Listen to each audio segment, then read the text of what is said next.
ওকে, এখানে আমরা দেখছি ফিজিও কিছু একটা করছে। কি করবেন এখন সোহাগ ভাই? আসসালামু আলাইকুম। ওয়ালাইকুম আসসালাম। ওর বয়স হলো 13 বছর 6 মাস। ওর যেটা হয়েছে যে ওর টিএ, এটাকে বলে টেন্ডো অ্যাকিয়ালিস। টেন্ডো অ্যাকিয়ালিসের এখানে ওর পেইন, এবং এটার কনফার্মেশন ডায়াগনোসিস হচ্ছে টিএ অ্যাকিয়ালিস স্ট্রেইন হয়েছে।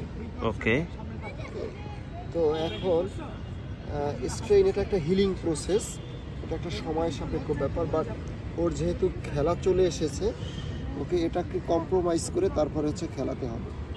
এই জন্য এখন আমি যেটা করতেছি যে এটা একে বলে কেটি টেপ বা কাইনোসোলজি টেপ।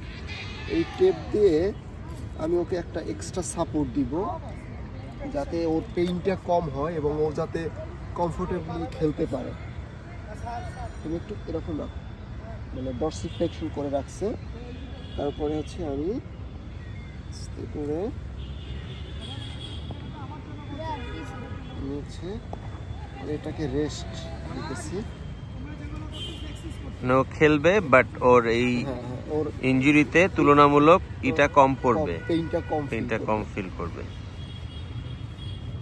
ওর মাসেলসটা রেস্টে থাকবে যাতে হচ্ছে এখান থেকে ফার্দার কোনো ড্যামেজ না হয়। ধন্যবাদ। ওকে, থ্যাংক ইউ ভেরি মাচ।